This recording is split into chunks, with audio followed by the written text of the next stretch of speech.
Fala, amante da música, tudo bem com você? Algum tempo atrás, eu lancei uma enquete aqui no YouTube para você escolher alguns álbuns para eu analisar. Se você não recebeu essa pesquisa, tá vacilando. Se inscreve no canal e clica no sininho para não perder mais nenhuma notificação do canal. A disputa foi acirrada entre Pink Floyd com Dark Side of the Moon e Legião Urbana com 2. A galera do folk e do rap não representou. Os outros álbuns nem chegaram perto. E hoje vamos falar sobre Legião Urbana 2.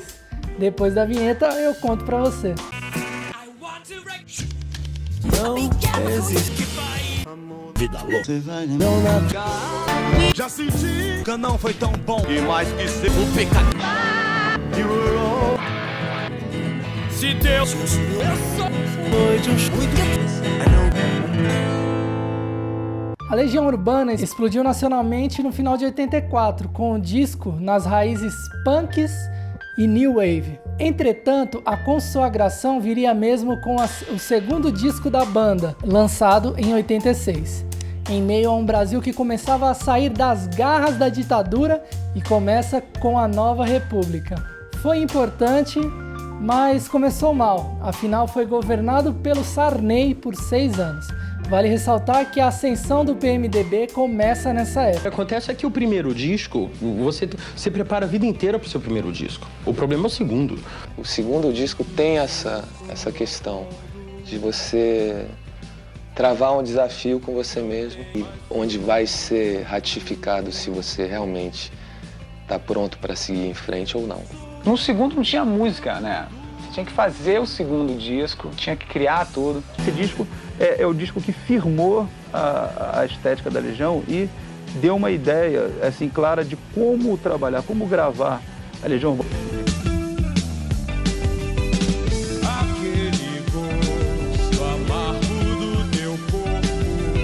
A gente começou a gravar, se eu não me engano, com o Daniel na Cova dos Leões, que por um acaso abre o disco, eu acho, né?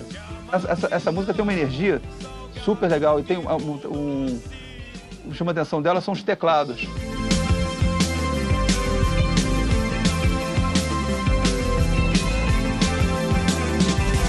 Isso aqui é característico. Só porque o Renato não gostava de outro som a não ser esse. Daniel na Cova dos Leões, no qual o título é metafórico, é a segunda pista de Renato Russo sobre a sua sexualidade. Em Soldados, do primeiro disco, com a figura de linguagem, falava o que se tornaria claro em Meninos e Meninas de 89, sua bissexualidade. Para ouvidos desatentos, a letra narra a história de amor comum, um casal apaixonado. No entanto, se interpretada com um pouco mais de atenção e contexto, percebe-se que a letra descreve de forma poética um ato sexual entre 2 homens. Essa é uma das melhores parcerias de composição com o baixista Renato Rocha, mais conhecido como o Negrete, que falou algumas coisas bem pesadas sobre a Legião. Se você quiser saber mais sobre essa entrevista que o Negrete deu, foi um tempo atrás, ele detonou os integrantes da Legião Urbana, nem o Russo se salvou. Se você quiser saber mais, é só pedir aqui nos comentários que eu falo sobre essa entrevista do Rocha. A única menção direta à homossexualidade é feita no penúltimo verso da segunda estrofe. Teu corpo é meu espelho e em ti navego. Deixando claro que o casal que protagoniza a canção pertence a um mesmo gênero, com corpos iguais, reflexos um do outro. E como saber se são 2 homens ou 2 mulheres? Bom, a resposta pode ser encontrada logo nos primeiros versos da música. Aquele gosto amargo do teu corpo ficou na minha boca por mais tempo. Uma alusão à conclusão do sexo oral entre 2 homens. Vale salientar que esta canção é de 85 e foi mixada por Russo. Há depoimentos de, no decorrer das gravações do primeiro disco, o Renato já ensaiava os arranjos de Daniel na Cova dos Leões. O Maicon Bahia, nosso produtor, traz zilhões de módulos e zilhões de coisas, tem todos os sons do mundo. Eu vou ouvir o tudo quanto é botão. Vamos tentar esse, som número 343. Vamos com esse filtro, vamos lá, não sei o quê. Vamos lá aquelas cordas, vamos? Vamos aí.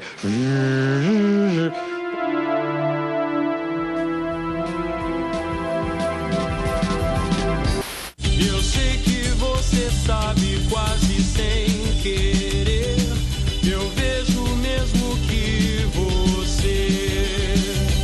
interessante que ela tem bem um lado que marcou também a Legião, que é a coisa de violões, o lado acústico com guitarra.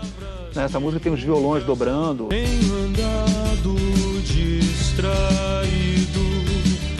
Quase Sem Querer é um dos hits desse disco, letra triste, melancólica e poética. Tudo misturado em um arranjo de violão e bateria inesquecível. O refrão chiclete grava-se no cérebro já na primeira audição. Era pra ser O Que País é Este junto com 2. Então era pra ter Faroeste Caboclo, tinha uma porção de temas instrumentais do Bonfá, era pra se chamar Mitologia e Intuição, um dos nomes. Se a gente tivesse gravado aquele terceiro disco, alguma coisa nesse, talvez a gente tivesse estragado aquele, sabe? As músicas que estavam ali. Porque já estava ali também, era outra aura. É saudade então, e mais uma vez, as cores que escolhi. E o rock não é só música, o rock tem todo esse aparato, né, de informação. Com a promessa que nós dois nunca fizemos de um dia. Acrylic on Canvas possui um arranjo parecido aos realizados pela gravadora Factory, que produziu Joy Division e New Order. A letra é obscura e mórbida, entretanto tem uma pegada dançante e contagiante que alivia um pouco o clima dark dessa canção.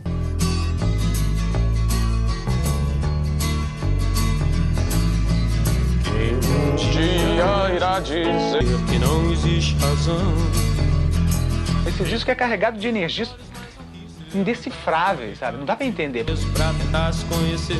Eu acho que o que é colocado ali é colocado de uma forma super bacana e é totalmente universal, assim, e atemporal. E fala direto para as pessoas. Dizer naquele determinado momento, sem ficar preso a uma fórmula. Festa estranha com gente esquisita. Eduardo e Mônica foi feita em 82 e é fundamentada na história real do antigo produtor executivo da Legião, o Rafael Borges, e sua ex-esposa.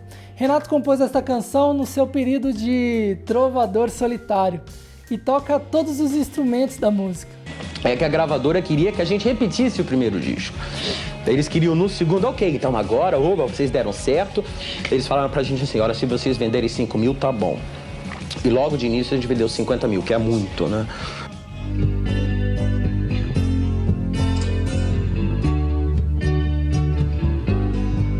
Por que você vai lançar um disco com material que não presta? Para satisfazer a gravadora? Para ganhar uma grana rápida? O que vai ficar é o disco, entendeu? Não vão ficar as fotos.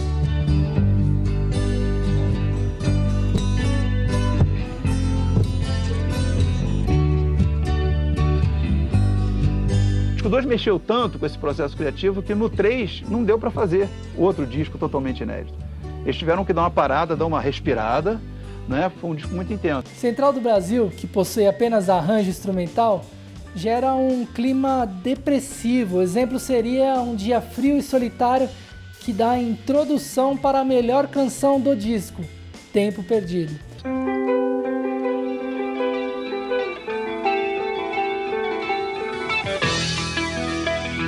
Com a introdução que remete à guitarra de Handmaster Ritual, dos Smith,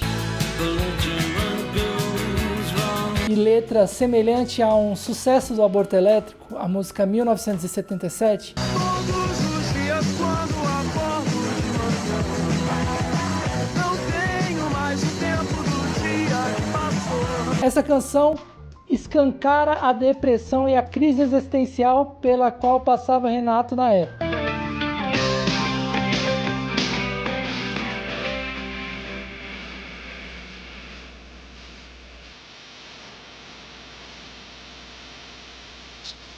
Eu me lembro que quando a gente fez Tempo Perdido foi logo quando a gente tinha acabado de lançar o primeiro disco. Sempre em frente. E quando o cara fala, ok, tem tempo perdido, parece Smiths, pô, pode parecer. Agora, eu queria ver Smiths em Índios. Eu não sei, eu não acho que a música é parecida com os Smiths. Eu acho que ela ficou parecida com os Smiths. Por causa, quando a gente ia explicar pro Maírton, que era o nosso produtor, o que a gente queria, e não tem como você explicar sonoramente, a não ser apresentando exemplos. Muitas vezes traziam, falavam de referências, a gente ouvia Mas assim, funcionava como um brainstorm, né? E às vezes como uma provocação. Né? O Renato era um cara que provocava muito. Então, a gente usava esses referenciais na hora de falar pro produtor para ele equalizar.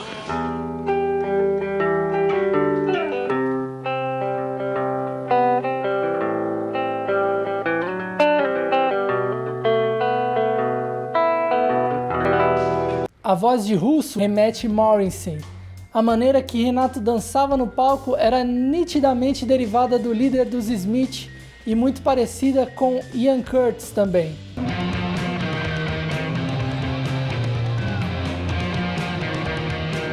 A letra é melancólica e o fim clássico, logo após há outro instrumental no qual é tocado Tempo Perdido, só que com violões. Se você tiver mais interesse, meu irmão analisou a letra aqui no canal, só clicar aqui no card.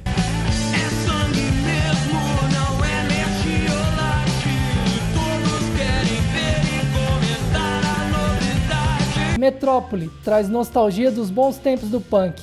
A letra foi amenizada, pois a original era macabra e suicida.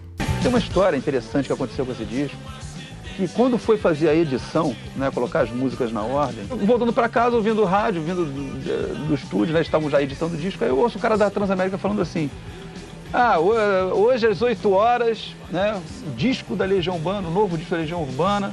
Vazou na Rádio Transamérica, se eu não me engano. O cara fez um programão inteiro, né? Tipo, olha aqui o que eu tenho, gente, pra vocês. E bum, aí lançou. Eu não sei as consequências disso, mas enfim. Eu acho que a Rádio Transamérica deve ter ficado de 4 durante um ano inteiro pra companhia, ela ia mais. Um resultado fantástico, porque começou a tocar tudo. Porque aí abriu o disco, em vez de ficar com uma faixa só, aí começou a tocar tudo, né? Aí tocaram o disco inteiro, aí liberaram pra todas as rádios o disco inteiro. Aceite o desafio e provoque um desempate. Na sequência vem Plantas Embaixo do Aquário, metáfora para pessoas vidradas na televisão. Ou seja, a TV nos anos 80 havia se tornado o aquário de antigamente, e os seres humanos, as plantas que criavam raiz embaixo da TV. Já a temática é novamente a alienação, crítica à guerra. Essa música lembra Senhor da Guerra. O bom do rock é que não se aprende na escola. Então você com 3 acordes, com 4 ou 5 ritmos básicos, você sai e faz músicas. Eu acho que isso é assim, a coisa mais legal do rock and roll. Tá. Quando o disco ficou pronto, a gente falou, o disco é esse, ok. Então vamos ensaiar isso direito. Até então era um monte de canção que não tinha muito a ver uma com a outra. Os PMs armados e as tropas de choque vomitam música urbana. Música Urbana 2 possui um tom obscuro e remete às vezes que Renato andava pelas ruas de madrugada em Brasília. Acredito que qualquer um que curte ou curtia sair à noite com amigos vai se identificar nesta música. O número 2 é porque o Capital Inicial já tinha lançado uma música com o mesmo nome no seu primeiro disco de 86, que teve participação do Renato na composição da letra. Então, de repente, a pessoa que ouve uma canção da Legião Urbana, se ela se identificar, se ela gostar daquilo, ela vai sentir que aquilo é uma coisa que está sendo dita para ela mesma. Às vezes parecia que de tanto acreditar em tudo que Andréa Doria, que música linda e gostosa de ouvir. Como sempre, Russo e Negrete se destacam na voz e na linha do baixo. Em uma entrevista, Renato deixa claro: essa eu sei, Andréa Doria é a mesma coisa de Será, com uma voz impostada, um jovem que quer mudar o mundo e que está tudo horrível. Uma coisa que a Legião sempre tem. Uma menina da MTV colocou isso muito bem. Parece muito um livro chamado Os Meninos da Rua Paulo. Se lembra do Nemechek? Era um menino todo bonzinho, queria fazer tudo direito e sempre tomava na cabeça. Ele acaba morrendo de pneumonia, parece. Seria um personagem como ele que estaria cantando essa música. É um jovem que acredita na virtude em fazer as coisas corretamente, de acordo com as regras, e fica batendo contra a parede porque esse mundo não funciona. Andréa Doria coloca bem isso. A questão da juventude ter sonhos, fazer planos e esbarrar neste mundo de hipocrisia, de mentira, do capitalismo, consumismo, e a gente fica sem saber o que fazer. Andrea Doria é um navio mesmo. A ideia era fazer uma linguagem meio "la nave va". Lembro de Andrea Doria, foi difícil gravar essa música. Na verdade, essa música demorou 2 dias, sei lá. Essa é a faixa que tem mais ambiência do disco 2. Planos, uma guitarra mais na frente, detalhezinhos de violão, detalhes de guitarra no fundo. O Dado tem, às vezes, pequenos detalhes, mas que grudam no teu ouvido e fica pro resto da vida. Essas dobrinhas do delay. E ele faz a base também, né?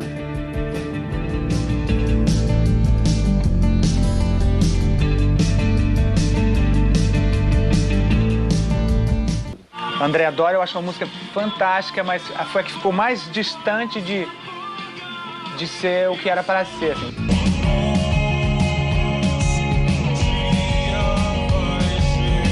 A faixa 11 é A Fábrica, penúltima música do álbum.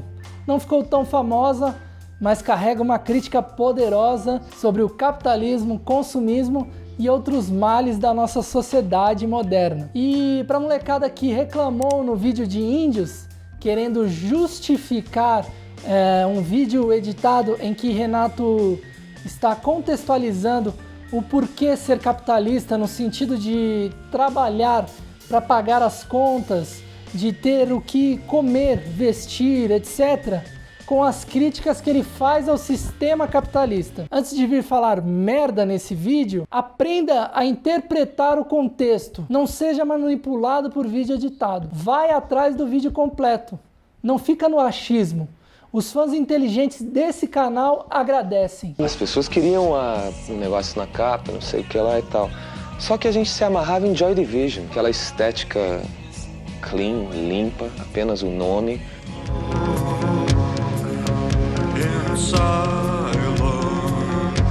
E era assim, eu acho que por isso que não foi pra cabo, porque a gente achava ridículo. A gente falou, é melhor colocar um nome, porque esse momento não deve ser eternizado.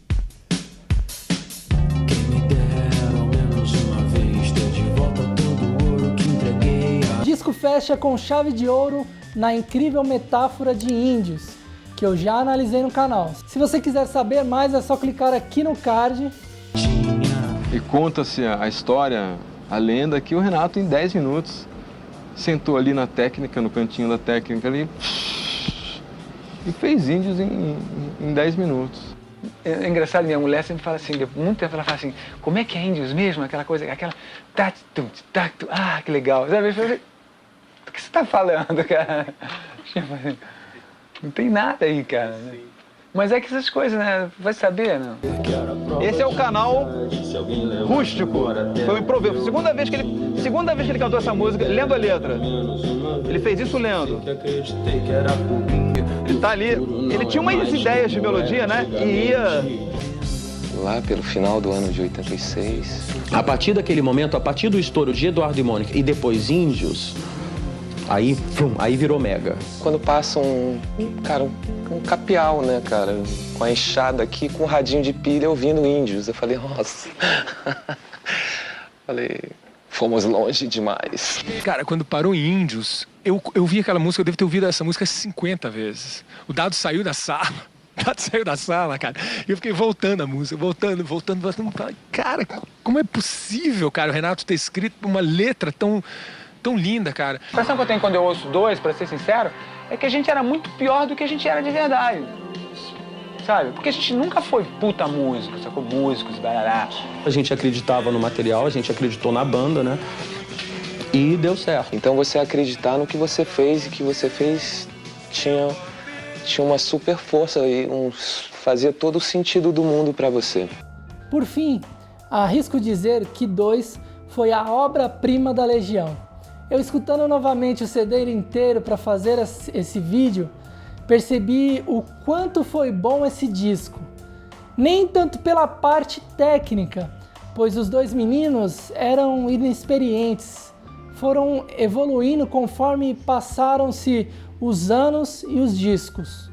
Mas Renato Russo, Negrete e o produtor Maírton fizeram total diferença para o sucesso do aclamado disco. Um álbum sério, que tem um conceito muito definido e que carrega boa parte dos sucessos essenciais da Legião. Vale a pena ouvir novamente. Espero que você tenha gostado. Se gostou, deixa seu like e se inscreve no botão vermelho depois. Clica no sininho do lado para receber todas as notificações. Vídeo novo toda quinta-feira. Me siga no Instagram, é o @gui_fari.as. Estou sempre postando novidades, o que estou ouvindo, novidades do canal, bastidores do canal e a minha vida pessoal. Muito obrigado pela sua audiência. Tchau!